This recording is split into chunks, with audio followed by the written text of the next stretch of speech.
What's good? It's your boy Poppy Songo, host of Gaytopix, the only gay source for hot topics and gay news. Remember, you're always in a mix with Gaytopix. I'm Poppy Songo, the only host to bring you the latest LGBTQ news and headlines.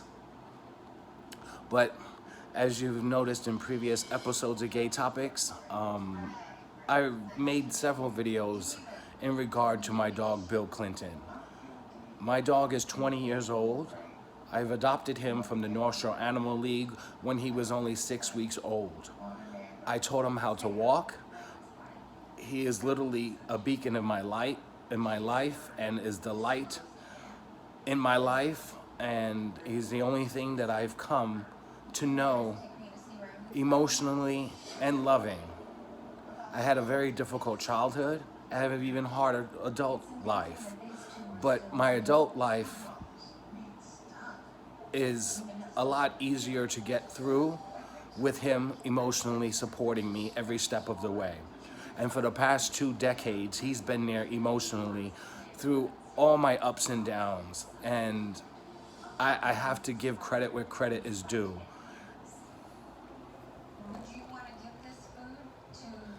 Look at my baby. Look at your Bobo.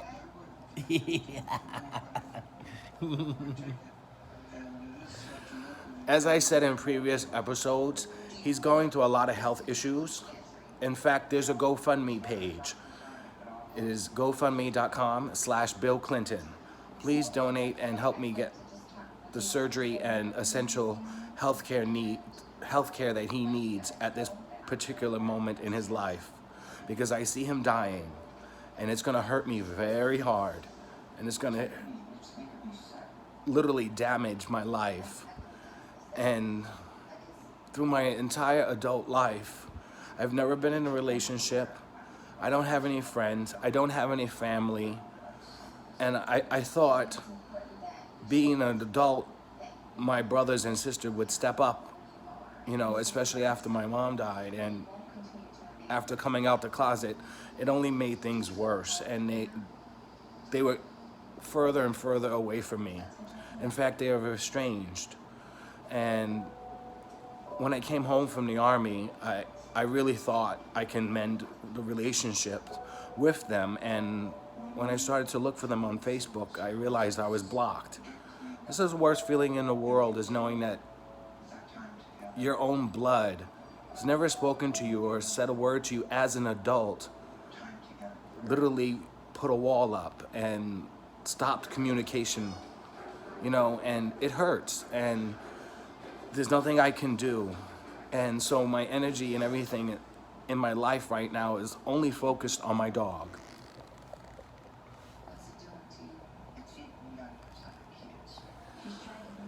He's deaf.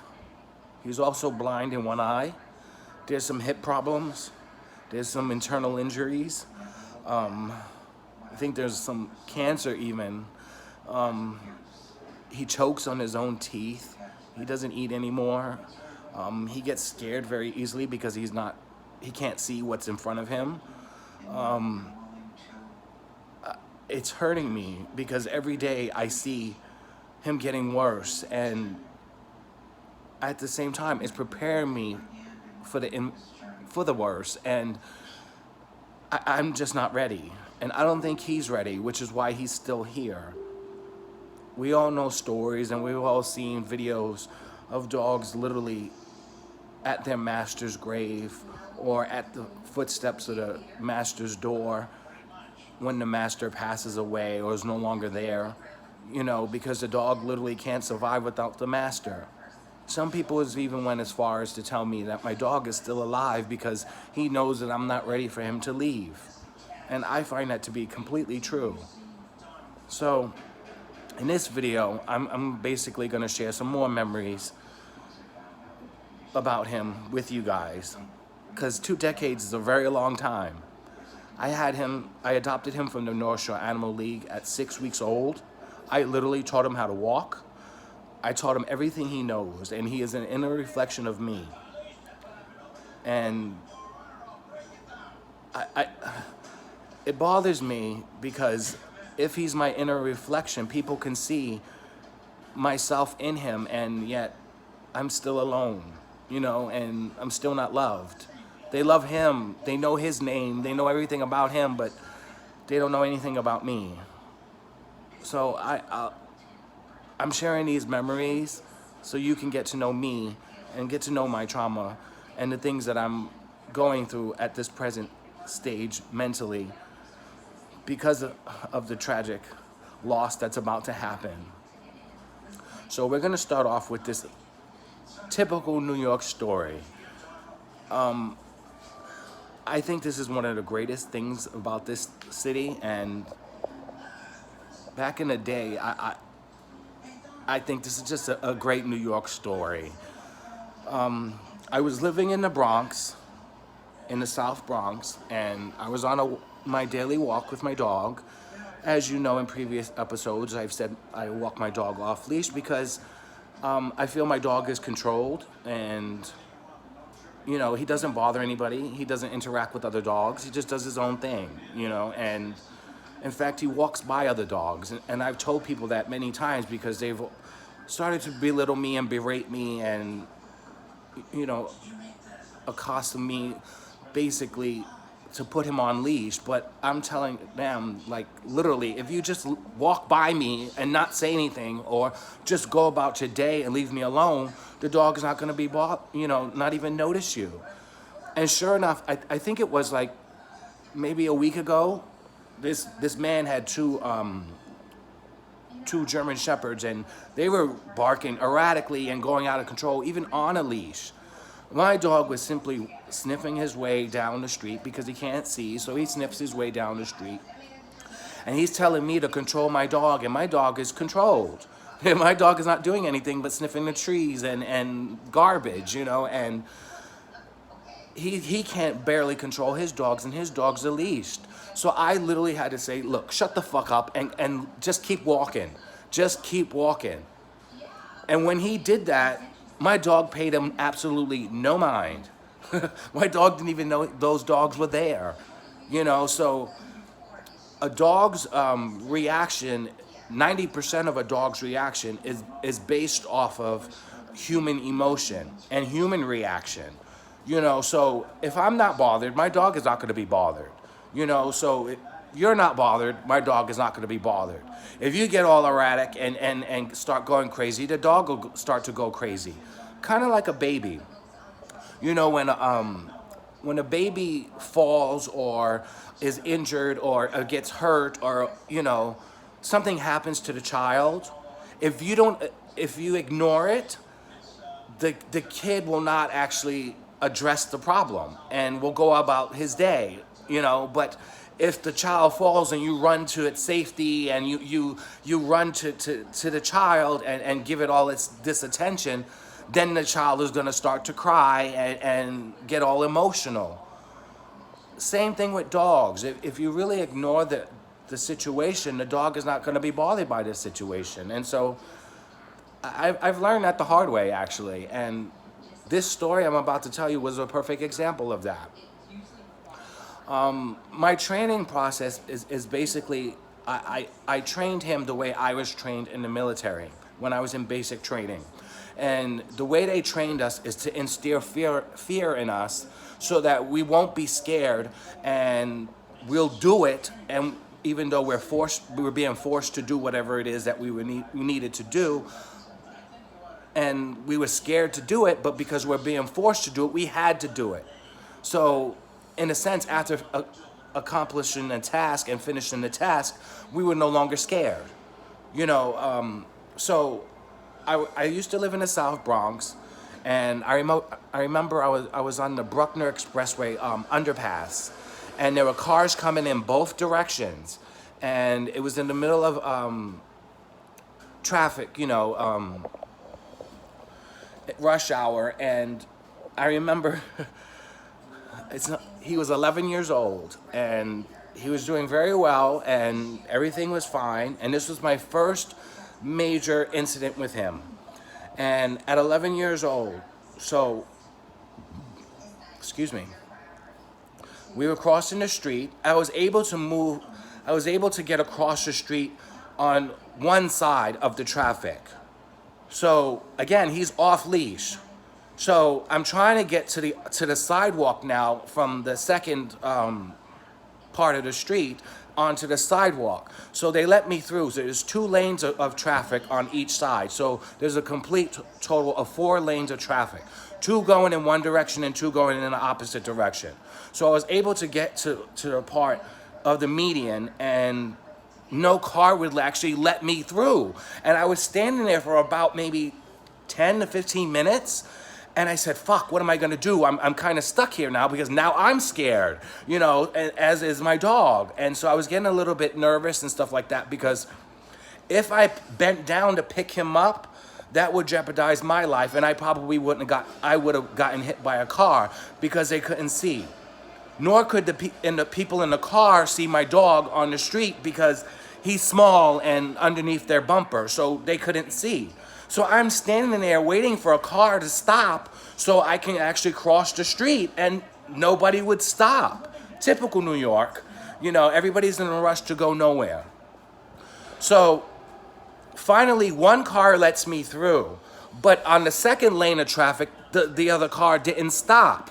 So as I made my way from that one car who had stopped, and I was going to the sidewalk, my dog ends up being hit. He ends up being hit, and he's pinned underneath the tire. Now, as everybody knows the law, you know, they're not in favor of any dog being off leash. So it is my responsibility, and I have to uphold that responsibility and take all the, you know, criticism that I get for having my dog off leash. And I understand that, you know, because it is part in my fault, you know, and there are loopholes in the law, which is why I have him off leash, you know, and the police don't bother me. So that one lane of traffic, which is the last lane of traffic I had to get through, the cars did not stop, and he ended up being pinned underneath the tire. The car had to move back for him to be, you know, for me to grab him and get him up off the street, and so thereby causing traffic jam and stuff like that. But if the people literally had just stopped the car and let me cross the street, none of that would have happened. So now the guy got out of his car and was looking at me and like, I guess he was trying to exchange insurance information, or not trying to exchange insurance information, because he knew he was at fault. But again, if he had went to his insurance or we had went to court, it would not have been in my favor because my dog was off leash. So he came out the car, apologized, and at this point my dog was not moving. And my dog was just laying there, and Bill was just laying there on the sidewalk. And I started to cry, and he started to cry, and he came to the owner of the car came to hug me. And again, there's cars beeping all around me, and their horns honking, and there's so much noise, and all I could focus on was BillClinton. All I could focus on was my dog, and he was not moving. So I was really scared because I thought I lost him, and seeing that he was pinned underneath the tire, I got really concerned for his life. And so I fell to the ground, and the guy's trying to pick me up. And as I said, there's all these cars honking and stuff like that, and it just made the anxiety a lot worse. And so I'm in the median of the street now, holding my dog in my hands, crying because it was my fault, you know, and I'm crying, and there's so much noise, and he's not moving, and I was really scared, and I didn't know what to do. And as I said earlier in this video, I don't have any family or friends, so there was nobody I could call, nobody I can console with, or even talk to about what just happened, you know. And this is very traumatic because I had my dog for 11 years and not one single incident like this had happened, you know. And so I got really concerned, and I cried and I cried and I cried. And the next thing I know, a police van rolls up onto the scene where I am, because traffic, I told you, is now stopped. And so they rolled up to the scene, pulled into the middle of the street, and the police officers told me to get in the van. So I'm holding my dog, and he's not moving, and so I went to the van and I go to the back of the van and I try to open the door and the officer's like, no, get in the front, in the front. I said get in the front now. And I'm like, this fucking cop, why is he yelling at me? You know, but I did what I was told to do and I got in the front of the van and he turned on the siren and we literally went blaring through the traffic and onto the Bruckner Expressway to the FDR Drive. Do you remember that time? Do you remember that time, boo-boo? You remember that time? Yeah. Yeah. You can see there in his eye there.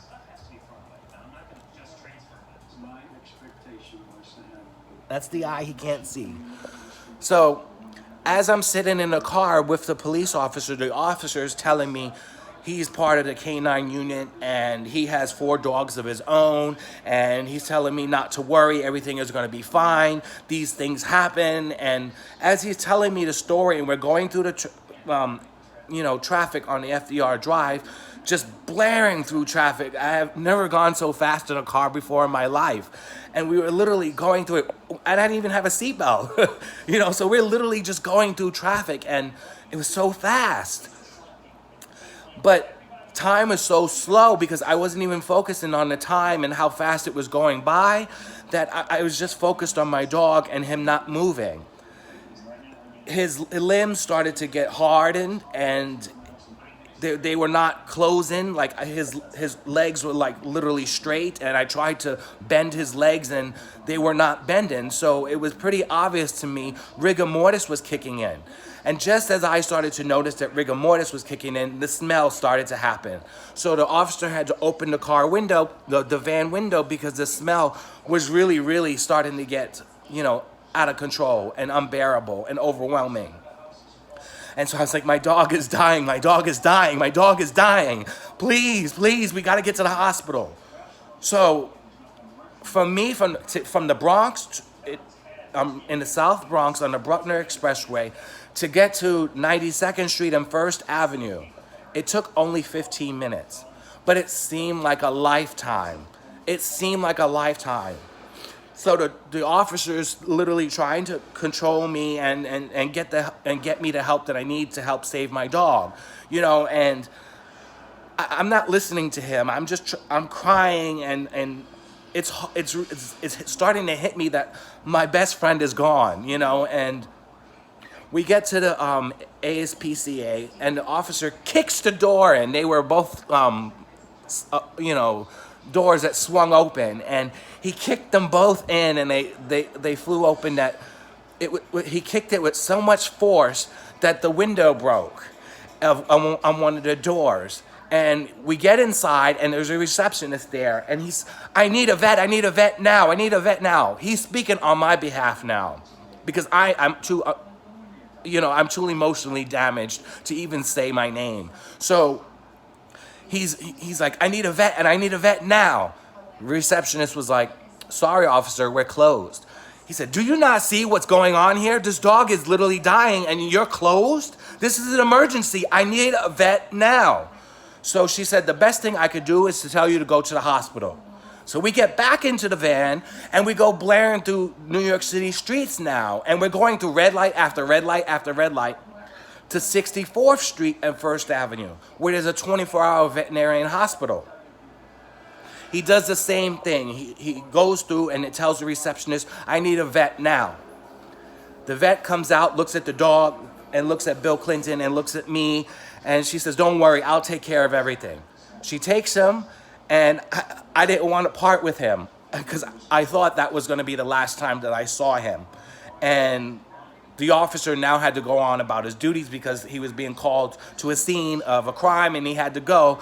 And he gave me his name and information and he gave me a big hug and said, everything will be fine and I'm going to keep in touch with you. So don't you worry. God is on your side. And I believed him because when he hugged me with so much force and so much emotion that I knew he was telling me the truth. And so I'm sitting in the waiting room, and people coming up to me and trying to console me and get me to calm down by offering me water and some chips and things like that. And it's just, I want my dog. I want to know if my dog is okay. That's all I really cared about. So 45 minutes later, into this hospital, just like at the ASPCA, there was some swinging doors, and the vet comes out, and following the vet was Bill Clinton. Yeah. You remember that day. You remember that day. Yeah, you do. She said to me, and I quote her words, "This is one fucking lucky dog." And I said, "Excuse me?" She said, "Your dog is lucky." And I said, "Why?" She said, "Because when he was hit and he was pinned underneath the tire, he had no excrement inside him. Like there was no urine or feces or anything like that to cause an infection or to cause, any damage internally. And seeing that the car, we were literally stuck in rush hour, the car didn't hit him with force enough for him to actually get a broken bone or anything like that. So he literally walked away without a single broken bone or a scratch. And the only reason why he wasn't moving was because he was in shock and fell unconscious, as anybody would if they got hit by a car. And so he came prancing through the doors, and my life, I knew at that moment, just continued on. And I went home, and I could not stop hugging him. I even rode the subway, and he was in my arms, and of course there are people who are going to criticize me about that, and they would say, "Why is your dog, not in a bag, or why is he not leashed?" And I'm like, am I anywhere near you? Is my dog anywhere near you? I just went through a traumatic experience. Shut the fuck up. That's one thing I will never understand about my life. People always have something to say. Always. And their information and their judgments and their criticism against me is all inaccurate, and it's simply not right, and it's wrong. It's wrong for you to even open your mouth, Obviously, if you used common sense, there was a reason why he was not in a bag. I didn't have a bag, for one. Number two, there's a reason why he's in my arms. Number three, it's not your business. And I should not have to explain what just happened to me to a complete stranger who thinks that my dog should be in a bag because he can't ride the subway or is allergic to dogs. That really bothers me because that shows that person is not a dog owner or an animal lover. You know what I mean? Because there was no compassion or anything like that in this person to even say something like that. Even after I explained what just happened and my dog just got hit by a car. So just chill out. I got home and I fed him some dinner. He didn't eat, but we went on a walk, and I can tell you right now, to this day, that was one of the best walks I've ever walked with him on. He took the way and took the lead and was walking me, essentially, because I was just so proud of him that he made it through this traumatic experience. And we did it together as a team, just as we did everything in life together as a team. I'm going to tell you another story. I have so many. You're going to love this one. I live in Harlem, in central Harlem. And from the South Bronx, I moved into Harlem. But for me to move to Harlem, I had to move into a shelter. So I lived in a shelter for 3 years. Living in a shelter, you're not allowed to have animals because it's against city code and the health department and stuff like that. And so you're not allowed, which I think is a completely immoral law, and they need to fix it. Because it's not right, especially during these modern times where most pets are emotional pets, and they are there emotionally for the owner, Like if you could bring a turkey or an ostrich or something like that on a plane. This lady once had a horse. She had a pony on the plane. Granted, she paid for the extra seat, but she had a pony as an emotional pet. So you know what I mean? So if a pony and an ostrich and a pig and a turkey can be emotional pets, a dog most certainly can be, as well as a cat, and so when you're homeless and going through that emotional experience, even moving yourself from one apartment to the next is a very overwhelming, emotional, draining experience. So to go through this traumatic experience by being homeless and having to live in in an environment that's literally like jail, you need your pet, and so I find the law really needs to be updated or fixed because that's just not right. But he was small enough for me to hide him, so that's what I did. I hid him. The people in my room who shared my room with me, they knew I had the dog, but didn't mind because it was a distraction for their emotional stress, So in a way, it kind of worked out for all of us in the room, and including my dog. And so when I needed to go somewhere, one of my roommates would actually, watch him and stuff like that. So it worked out in the long term. And so I moved here to Harlem. So I live in central Harlem. I live on 142, and I'm not going to tell you the cross street, but I live on 142nd Street. I walk him in the park at St. Nicholas Park on 141st Street and St. Nicholas.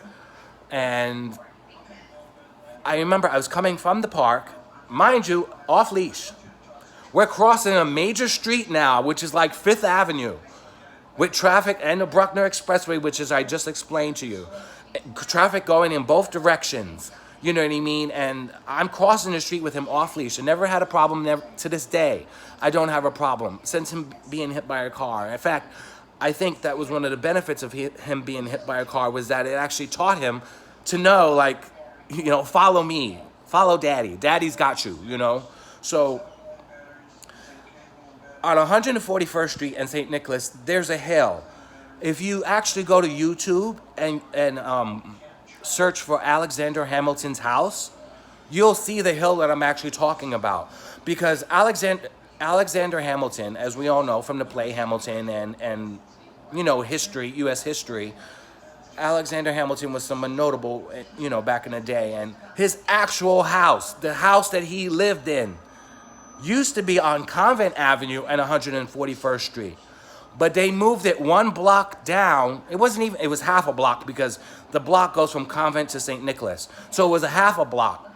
So they moved it a half a block down the hill, which was maybe about 200 yards, down the hill to put inside the park. And now it's a national memorial and national monument. And so if you actually go inside his house, you'll see his bed and his dishes and his clothes and things like that. But before it actually got there, they had to move it. It took them 2 years to only move the house down the hill a couple of feet because they had to move it so slow that if they were to move it at a regular pace, that they would cause damage to the house and the house would literally go flying down a hill and be completely destroyed. So they literally had to move it inch by inch by inch by inch down the hill to where it is now. So this struck me as odd because on this particular day, I'm coming from the park where my dog normally takes his morning shit on Alexander Hamilton's lawn. There isn't a day my dog doesn't shit on Alexander Hamilton's lawn. How many dog owners can say that, Anyway, so we're now coming down the hill, and it's very steep. And so I turn the corner down my block, and I'm now walking down my block. I'm in the middle of my block, maybe about 4 buildings from my building. And I feel a tap on my shoulder, and I turn around, and it's a sanitation department worker, and he's in a green suit, and he tells me, "Do you have identification?" I'm like, "For what? Why is the garbage man asking me for ID?" And then he goes on to proceed to tell me that my dog needs to be on leash and the law and so forth and so on, and I go and tell him that my dog is an emotional animal and he's there for support. He says that's irregardless to the law. The law states your dog needs to be on a leash. But the law also states that if you cannot control your pet and your pet is an endanger to the public and to the neighborhood and to the people on the street, then your dog needs to be leashed. My dog is neither of those. I told you in one story that I had to bring him to court to show the judge how obedient my dog is and how well-trained my dog is. So in a sense, I literally had to try to convey that to the sanitation worker who was threatening to give me a summons. Summons in New York can go up to $500. At this particular summons he wanted to give me, well, he did give me, was $275. But get this, Like I said, I was four buildings away from my building on a whole other street. So we had to go back to his car, which he had idling in the middle of the street, in the middle of the hill, blocking traffic. So he got out his car, idled it in the middle of the hill, followed me down the street all the way to the middle of the block to tell me to put my dog on a leash. Does that make sense to you? You're doing this just for a quota? That's completely fucked up and complete harassment because you literally followed me before you said something. So you see how well trained my dog is. You see my dog is not a nuisance to the public. You see all these good things about my dog, but yet you still harass me enough to want to give me a ticket.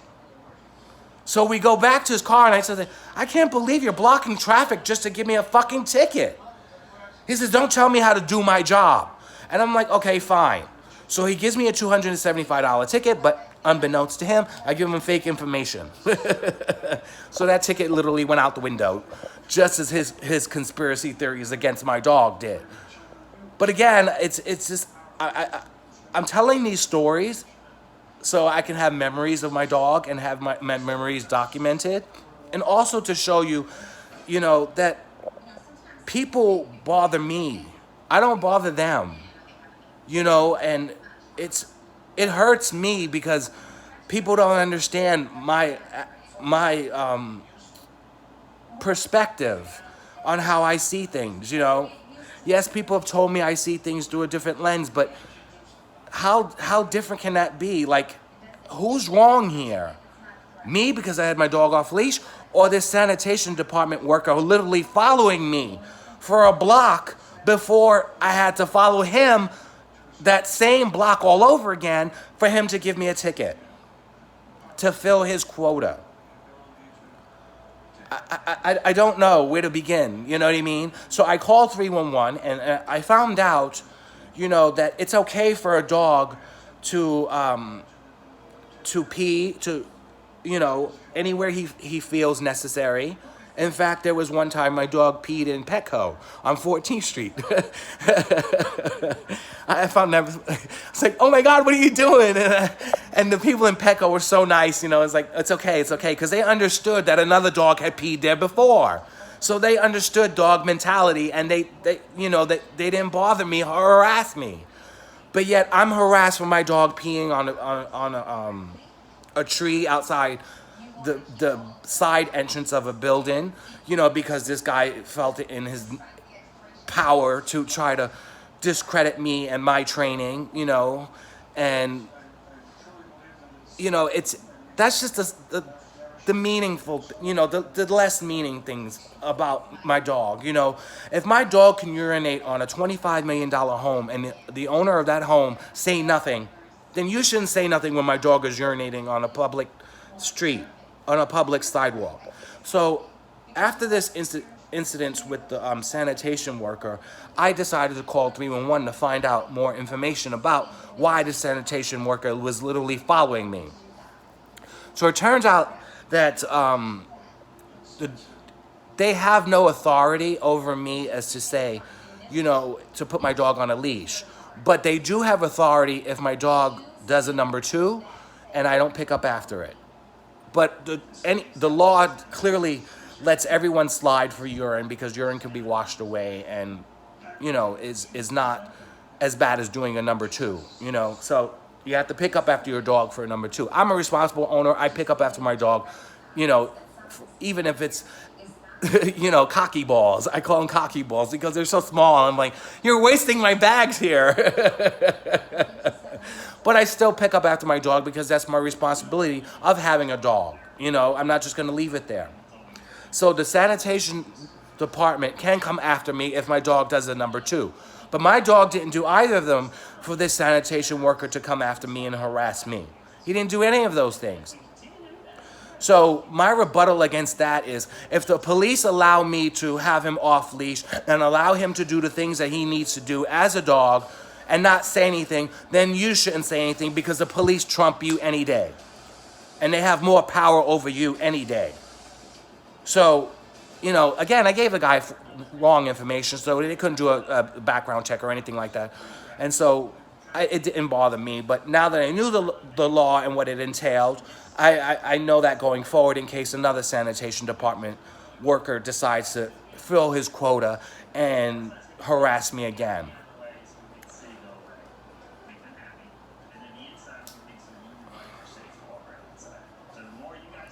I remember I remember in the South Bronx, and even here in my apartment here in the city. Do you remember being a child and you were playing with your brothers and sisters and or your friends? I don't know about you, but my generation is very old, and I can't before video games, you know, and before cell phones. So we used to do things like that. We would pretend that the floor was lava, and if we touch it, then we get out. You know, we would get put in out, or we get burned alive and things like that. So we would literally climb the furniture, you know, from one thing to the next, staying safe and off the floor, you know. And my mother used to get mad at us, you know, and she used to beat us. But we were having fun. That's what kids do, you know. And so my dog literally essentially started to do the same thing. He would climb from one thing to the next. And sometimes I would come home and I'm like, how did you get up there?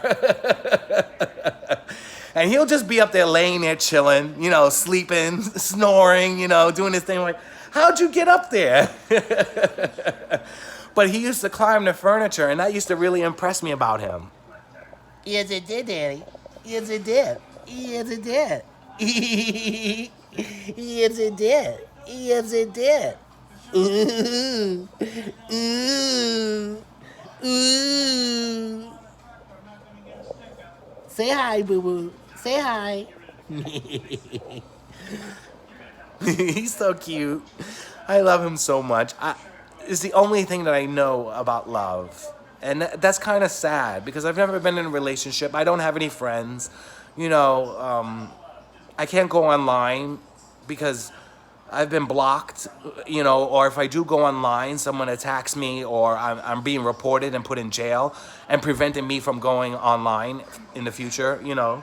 So I avoid it altogether, and I don't go online at all. You know, that's why I started Gaytopix, because it is my only outlet to being online and remote learning and remotely engaging with my followers who don't report me or who don't find anything wrong with me, you know, or who actually like me, you know, from a distance, of course, because they're 4,000 miles away. Most of them are out of state.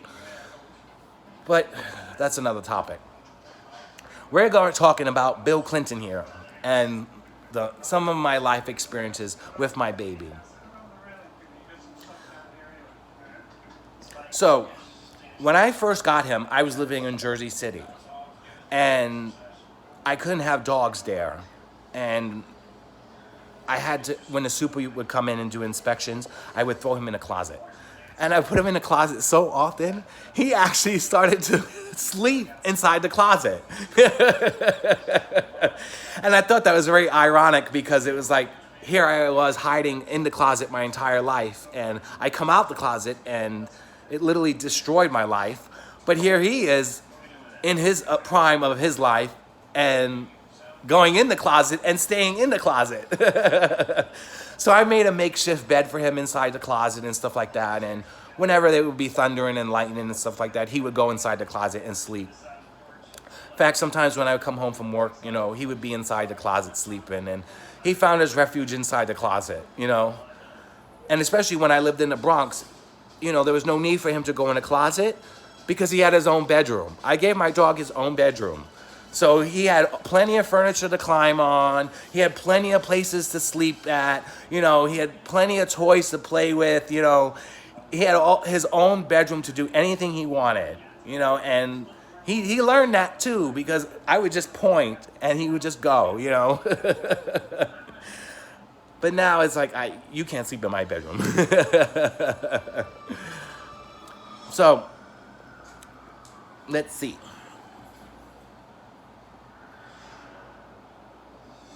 Oh, you're going to love this one.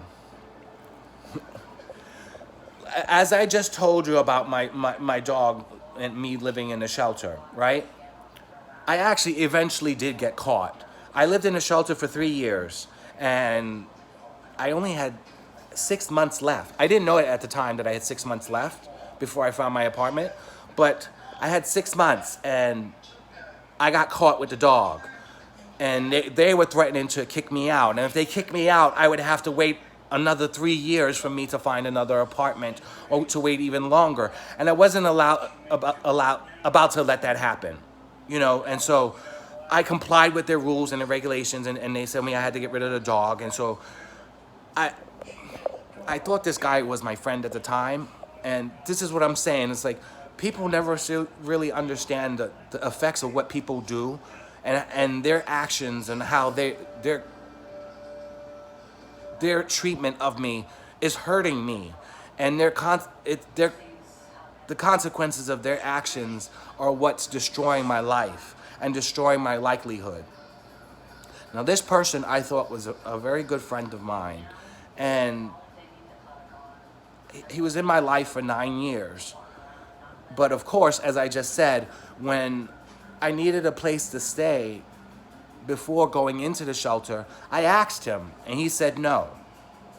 He didn't even want to take care of Bill. So I'm like, okay, wait, what am I gonna do? You're my friend. You're my only friend. So, okay, you rather me live on the street than on your couch, and I'm offering to pay you rent? You know, this is the kind of friends that I had, you know, so I'm like, what the fuck?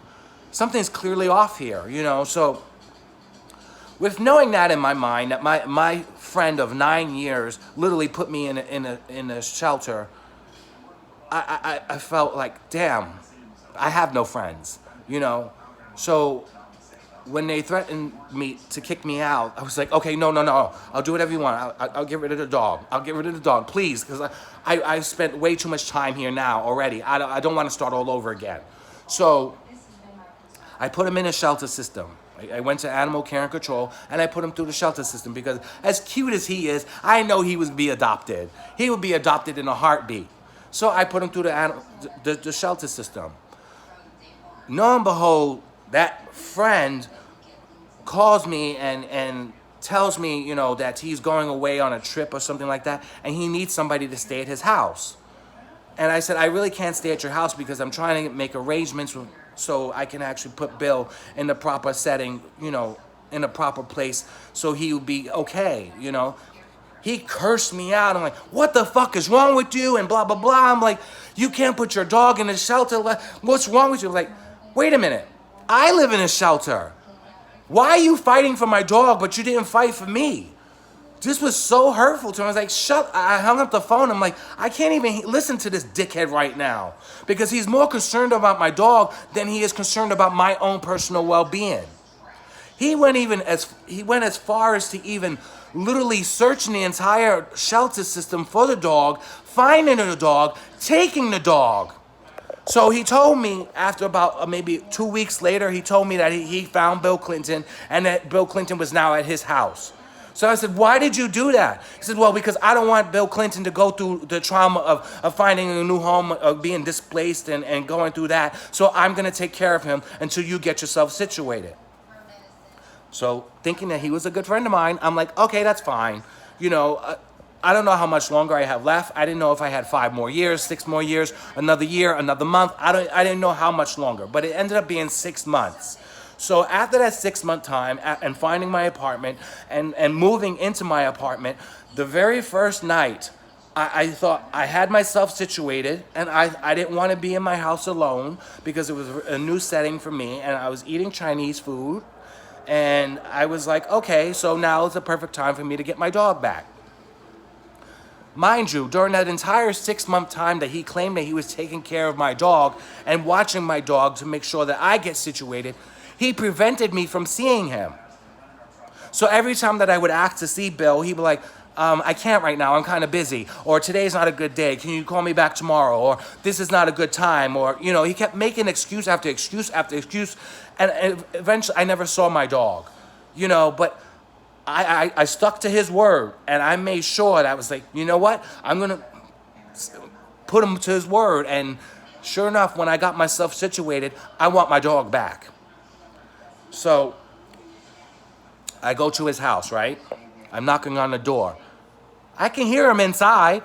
I can hear the dog, because he has a dog too. I hear the dogs running around and stuff like that. I can hear him following through papers.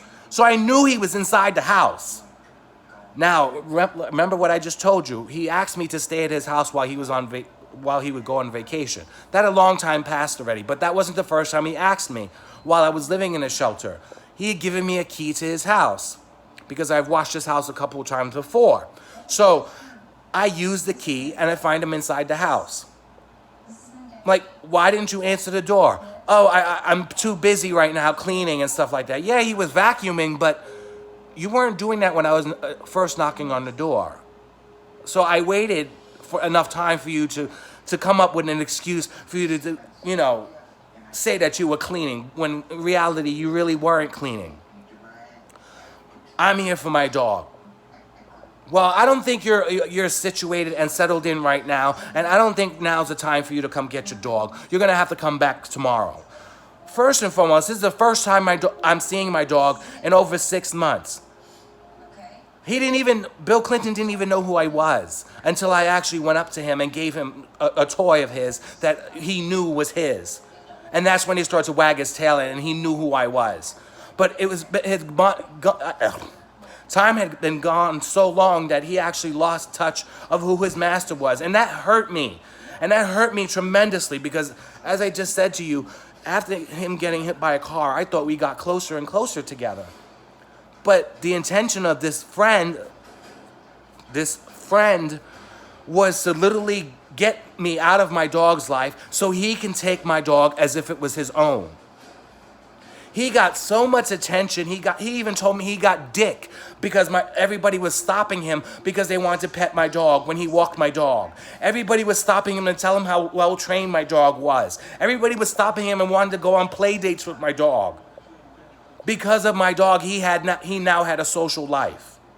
I don't know why it didn't work for me that way, but it is what it is. He was now preventing me from getting my dog. And I said, you're not going to do this to me again. You're not. You did it to me for 6 months. You're not going to do it to me again. So he refused to give me my dog. And I'm like, I don't want to have to call the police.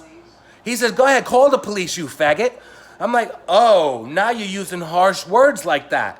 So now I know you have ill intentions and you don't have the best interest for my dog and myself. So I had no other choice but to call the police. So when I call the police, they come knocking on the door. Do you know what this motherfucker had the nerve to say and do? I don't know who this man is. He's trying to take my dog from me. What? I'm your friend. I've been in your life for 9 fucking years. I have a key to your house. How the fuck can you say you don't know me and I'm trying to steal your dog, and a dog that isn't even yours? So the officer kept trying to calm me down because I was so irate at this point. He literally had to put me in handcuffs because I'm going to kill this motherfucker. He's taking my child from me. And he has the audacity to tell me he's my friend? So I'm fighting and arguing and screaming and yelling. So the officer simply asked me one thing. One thing. He says, can you tell me the ID tag number? So I tell him the ID tag number from the North Shore Animal League. They all come with IDs. So it's on his collar. So I said T19858. And it came to the top of my head because I know my dog. He's been in my life for 20 years. I know my dog and I know his tag number. He's also chipped. So I'm like, you can even check the chip. So when I gave the officer the tag number, the officer released the handcuffs and gave me back my dog. Now, this supposed friend is fighting and everything like that, and the officer had to hold him back, and the officer's now fighting with him, telling him, how do you call yourself a friend and you're trying to take his dog from him? Who the fuck do you think you are? And I'm like, I had to say the same thing. I was like, I thought he was my friend. But clearly this guy is no friend of mine if you're trying to take my child from me, and the only thing that I know to be of love and my emotional state of mind, he's my baby. So lo and behold, I never spoke to that guy again, and I got my dog back, and we've been living here now 12 years.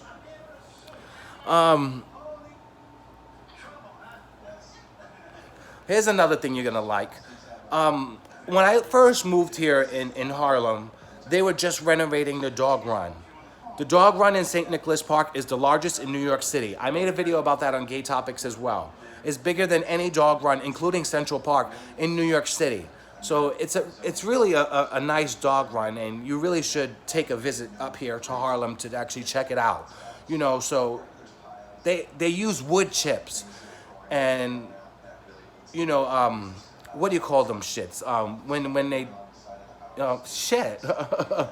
I can't think of it right now because I'm so into the story. But the wood chips, they basically chop up Christmas trees and stuff like mulch. That's it. They use mulch, and instead of, you know, like concrete or dirt, it's mulch. And so it gives the dog run a unique smell, and it also it helps control the bugs, you know. And so this huge space where the dogs can run back and forth, not on concrete where their paws can get burned from the heat and the sun, but on mulch that they can eat themselves for good fiber, you know, because it's a good source of fiber.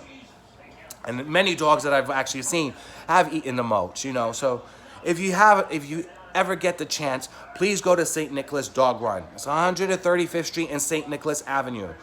You could take the A, B, C, or D train to 135th Street and get out, and the dog run is there. You will really be impressed. And you'll find some really good people there because there are a lot of good dog owners in this neighborhood. Anyway, so before the dog run committee and volunteer groups started to invest their time and energy into the dog run and fixing the dog run, it was used as a fighting pit for the pit bulls in the neighborhood.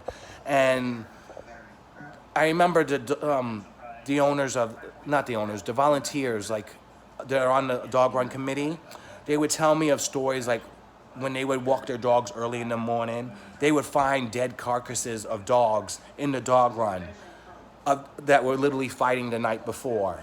You know, so like, I don't know if you know anything about dog fights and things like that, but I think it's very cruel and inhumane on the dog's part and the owner's part, because why would you train your dog to fight? I understand you could train your dog for protection, but to fight another dog that's also innocent is just, it's just unconstitutional. I can't even put my words to even think about somebody being so cruel, you know?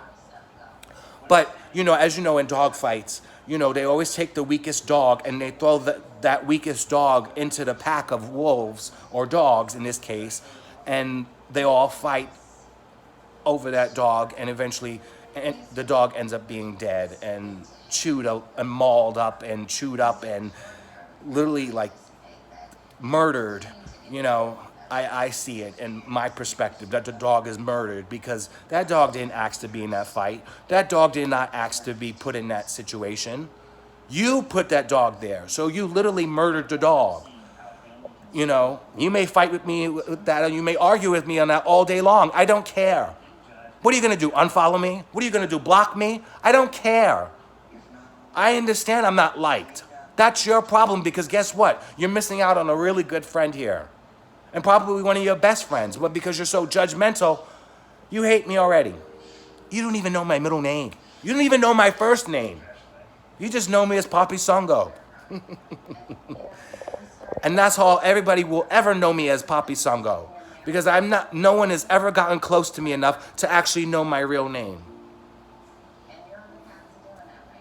Anyway, so the dog run committee would tell me that there would be dogs there dead in the mornings, and they had to bury the dogs into the dog run, you know, and it's very just sad just to even think about it. But that's how this neighborhood was.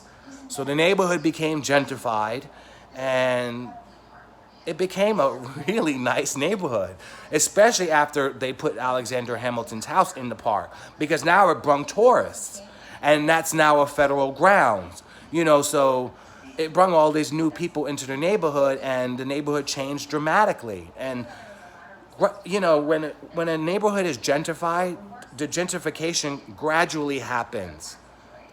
This is the first time, because I lived in Jersey City before 9/11. And so that neighborhood changed after 9/11. And so I saw it change after 9/11, and it changed gradually. Here in Harlem, because Manhattan is prime real estate. Anywhere in Manhattan is prime real estate. And a lot of people are now realizing that, you know, so they're moving as far up as in Inwood and Washington Heights and things like that, and Harlem, because anywhere in Manhattan is prime real estate. It's it's convenient, it's close, you can walk to anywhere you need to go. You know, there's so many things to do that you don't really need transportation, you know. So it's prime real estate, and more people moved in and the neighborhood changed, but the neighborhood changed like that in a matter of a year. So it went from like the park being, you know, in the bushes late at night. They were full of faggots having sex and fucking, and I would get scared and I would have to carry mace with me because I don't know who's coming out of those bushes. I mean, I don't mind you guys having sex, but, you know, it is kind of intimidating, you know, where you don't see anything because it's so dark and all you see is bushes and stuff like that. Then you hear a twig break or tree branches, you know, or, you know, swinging and people going through the brush, you know, so it gets kind of scary, you know. Then you hear moaning, so you don't really know if somebody's dead or getting fucked. But when the neighborhood changed, that stopped. And it went even so much as far as like the park lights. The park lights never came on. As I said, it was always dark. Now the lights in the park are on 24 hours a day. And the lawns are manicured and mowed, and the trees are very well kept, and it's a beautiful park now. And it never looked like that. And this happened within a matter of a year. So it's been now like over 6-7 years now that Alexander Hamilton's house had moved. So you can only imagine how beautiful my neighborhood is now. But people still have a problem with my skin color, and there's really nothing I could do about that. Moving on to something else.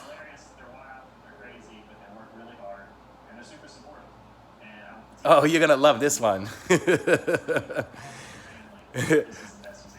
So, the reason why I moved into the shelter was because I lost my job. And at the time, this is how old I am. At the time, it was unemployment checks. And I had to go to the office on 54th Street, across from Studio 54, every Sunday. So this is before the whole telephone thing now and you know, direct deposit and things like that. So unemployment literally gave me a check. So I remember I had a job interview, and I checked the mail, and the check was there. And so I got myself situated, put my suit, my 3-piece suit on, and I looked presentable to be interviewed, you know, because you have to look presentable. You know, again, I'm constantly being judged, so I have to look the part in order for me to get the job. And I remember I put my check down and I put everything out. I laid everything out so I could put in my bag and then go out, you know, leave the house. So I took everything and put it in my bag except my unemployment check. And I didn't realize that until I was in the city. And I was like, shit, I can't cash the check now because I forgot it. It's at home. When I got home and I saw on my bed, guess who was laying on my bed? Bill Clinton. I didn't have a problem with that. Did not have a problem with that. But what I had a problem with was literally it was in shreds. He took my unemployment check and shredded it to so many pieces, I cursed him out from here till tomorrow. It's like, oh my God, what are you doing? Why did you do that? How am I gonna pay my rent and stuff? So I go to the office, and the office is like, we need proof. I'm like, what do you mean you need proof? I just told you my dog literally shredded to pieces. I don't have proof to show you. So I'm like, well, the proof should be in the pudding, because if somebody cashes a check, then you know I don't have it. And so if somebody were to cash a check, you would also know who stole the check. But I'm telling you, nobody stole a check. It was eaten. My dog ate my check. So she tells me, oh yeah, that's like a dog ate your homework. I was like, I'm telling you the truth. My dog ate my check. She's like, you're gonna have to show us proof. So and she gave me a mailing address to literally send the shreds of check that was left in the mail to get a refund that would take 6 to 8 weeks to get.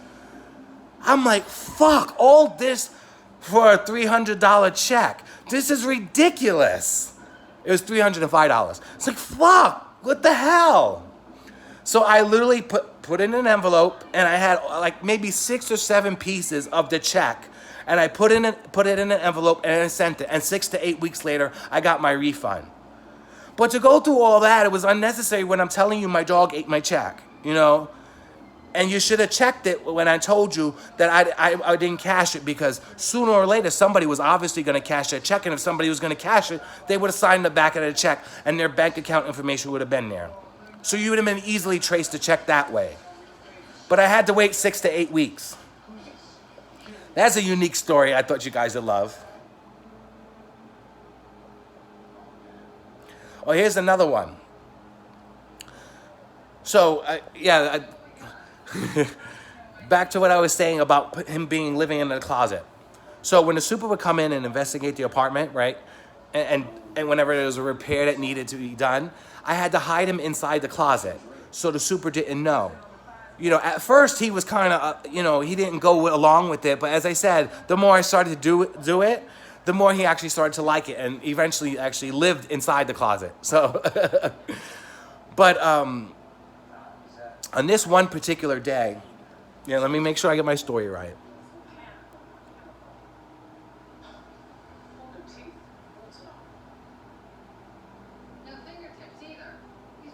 Okay, yes. So, as he lived in the closet, he got comfortable inside the closet. That was fine with me. As long as he was happy, I was happy. Because seeing happiness and seeing him smile and everything like that made me know that I was doing a good job. So, for me to keep him quiet whenever I went for a job interview or to go to work, eventually after I got a job, I had to keep him quiet. Because if he were to bark, as any dog owner would know, like when you leave the house, your dog starts barking. So to keep him quiet, what I did was I literally started to hide treats all around the house. Like there was a dog bone inside my shoe. There was a dog bone inside the closet. There's a dog bone in between the sofa cushions. There's a dog bone on my bed. There's a dog bone on the chair. There's a dog bone on the dresser. So everywhere I can think of that he would not think of to look, I put a treat. So not only did it keep his brain working, but it also kept him quiet, because he knew every time that I left the house, it was time to hunt. And he would literally hunt through the entire house and search the entire house for treats, thereby keeping him busy and keeping him quiet. And I was able to do that. How long did I live in Jersey City? 6 years. I lived in Jersey City 6 years, and I wasn't allowed to have pets. So I was able to do that for 6 straight years, and nobody knew I had a dog. Nobody knew I had a dog. I'm a good owner. I mean, if the love that I put to my dog and I give my dog is not an example of how much love I can give to a human being, then you're just as blind as he is, because I put so much love and energy into my dog. That's why he is the way he is. And that's why I'm proud to be his daddy. He is my light. He is my love. He is an inner reflection of me. And people don't see that. And it really hurts me, because it shows you the type of person I am and how much I care and how much I devote my attention and life to giving him a life. And he's sick right now, and he's dying. And he's struggling, and it's a struggle for me watching him like that, because I don't know if tomorrow he's going to wake up. I don't know if tomorrow he's going to live. I don't know anything. It's just we're going on a daily basis here. Again, if you need to help me with my medical bills for him, there are estimates on the GoFundMe page. Again, I've never done any tests on him because I don't have the money to do the tests. So that's why I started the GoFundMe, because like I said, there could be so many things wrong with him, especially at this age of 20 years old. If you do the math, 20 times 7 is 144. My dog is 144 years old. Of course he would not have a common illness or something wrong with him. Anybody that's age or over 100 has something medically wrong with them. You know, so I put the estimates of everything that I needed done that was required by the vet, you know, on my GoFundMe page. So if you go to GoFundMe.com/BillClinton, one word, Bill Clinton, you'll see the estimates and basically my life story on how I got him. But he really needs help.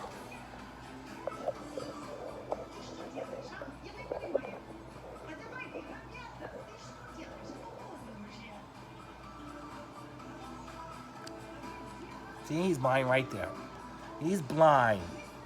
You're blind, Daddy.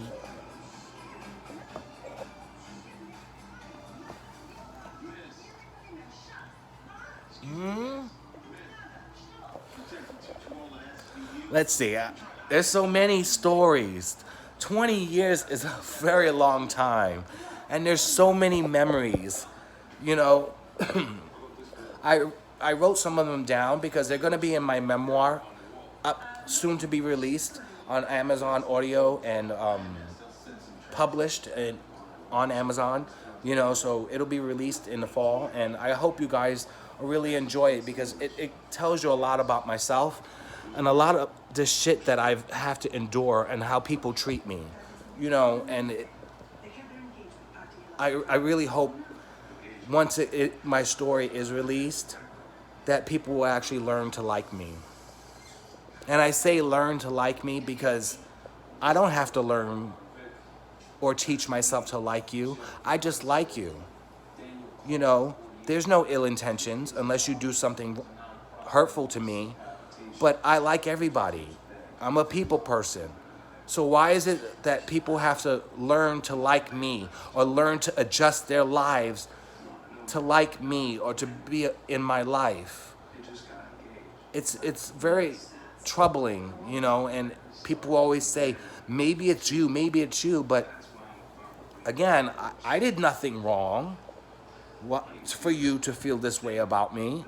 You know, like, there's so many men that I've been with in the past, you know, that had sexual relationships with me and never, ever even considered to want to date me or to even want to, you know, marry me. But yet, when my sexual relationship with you is over, the very next person you're with, you end up dating or they become your husband. That's happened to me a couple times, actually. And that really hurts me because it's the very next person.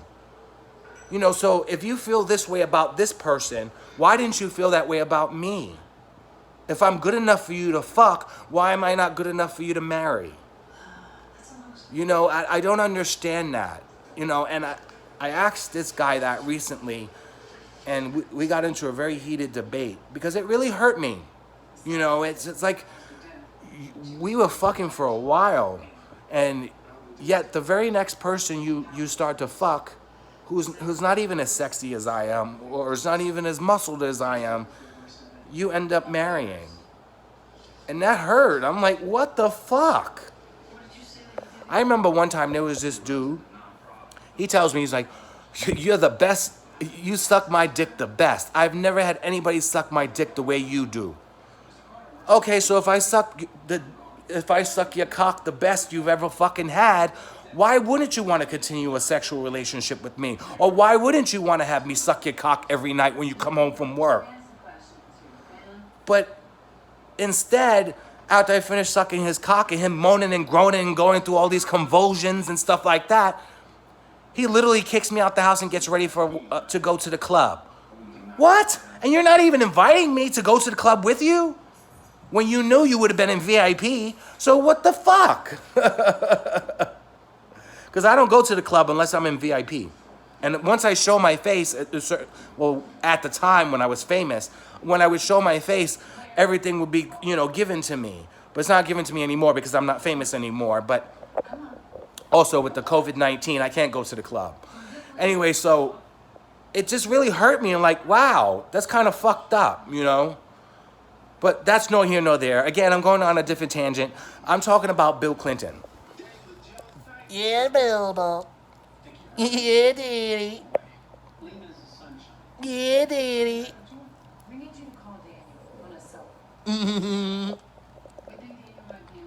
Do you see that? I keep showing you that eye for a reason. Just to show you that he is blind. Because a lot of people don't believe me on that. Oh, you don't have medical proof that he's blind. I know he's blind because I know he can't see. He's my dog. He's been with me for 2 decades. I think I know him well enough than you do, who only met him a couple times. You know, it's just, I hate not being taken seriously. You know, and it hurts me because people don't realize the consequences of their actions are destroying me completely. And it's hurtful. And they don't realize that. I'm not. You're not going to do it. There's no GPS in his phone. They triangulated the signal. It's too wide an area. Colin said they can't. So since I've been living here in Harlem, we go on a lot of walks. And I went on this one walk one time because someone told me about it. It's like, if you want some dick and stuff like that, because it's been since 2012 I haven't had sex. I wanted sex, so I was like, what am I gonna do? I need a quickie, you know? So somebody told me about this cruising area here in Harlem on Edgecombe Avenue. So I'm like, okay, well, I'm gonna go ahead and cruise and see what I can get myself into. But I'm gonna bring my dog with me. So I literally go through cruising, the cruising area, and I see people having sex, and I see people sucking dick, and I see people doing things, but no one is actually paying attention to me. And that was fine, because you know what? I was in a new area, and I was in this wooded area, essentially hiking. And I was having more fun hiking than looking for cock anyway. So I'm with the dog, and the dog Bill is leading the way, as he always did. And we're hiking, and we're literally hiking through the woods. It felt like a jungle to me because I was surrounded by trees, and trees were over me, trees were under me, trees were to the left of me, trees to the right of me. There were so many trees and brushes and bushes and things like that. And we were literally hiking through the woods, and we went so far. We went so far to the George Washington Bridge. That's right. There's literally a trail here in Harlem that a lot of people don't know about. You take the trail, and the trail will lead you all the way to the George Washington Bridge. And when you get to the George Washington Bridge, there's a lighthouse there, and there's water. And in fact, when we got there, I thought it was very special. I was like, oh my God, he actually knew where he was going, because we've never went on that way before, but he was obviously smelling other dogs and smelling the trail to go that way because he was leading the way. So we go down the trail to the lighthouse, and when we get to the lighthouse, there's a secluded area where dogs were swimming. So it was actually a part of the Hudson River where dogs can get off leash and go into the water. I was like, oh my God, the dogs have their own beach. So I was like, oh my God, my dog continues to impress me. I was like, oh my God, this is so cool how he found this out. And he went swimming, and I stood there on the Hudson River. I actually have a picture of it. I'm going to show you right now. So I have a picture, and we're literally on the Hudson River, and it was one of the best walks I've ever been on, you know? There are times too, like when we go in the park, and especially in Central Park with all the rocks and hills and stuff like that. He likes to go at the top of the rock, you know, and stand at the top of the rock and look down. So he would always look down at the people, at the other dogs and stuff like that, because he is the president, you know? I always told you, like, when we were in the dog run, he would stand on the bench and give speeches, because he doesn't bark, he talks. So he's barking, essentially giving a speech to his delegates, and they're all listening to him. They're coming up to him, sniffing him, and then walking away, and then coming back and sniffing again. I'm like, look how he draws attention from the other dogs, just like simply speaking. And as I said, this dog has been a huge impact on my life, And it's gonna be an even greater impact when he's gone. And I'm doing these videos in remembrance and in memory of him, you know, so I can have them documented, but also as evidence to show you guys the life we had together, and to show you and to warn you that when he goes, it's gonna hit me like a ton of bricks, and I'm probably gonna attempt suicide again, or I'm probably gonna be institutionalized and put into a mental institution. I don't have any family, I don't have any friends, it's just me and the camera. So I'm just talking to the camera right now. And heed this warning. When he dies, I'm gonna die too.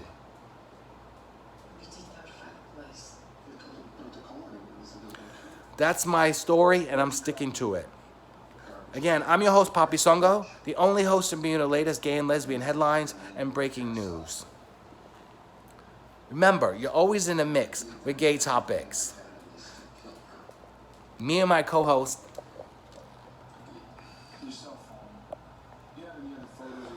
BillClinton, would like to say, have a blessed day. Bye. Say bye, boo-boo. I didn't take any pictures of her ass. He was talking. He said bye. Bye.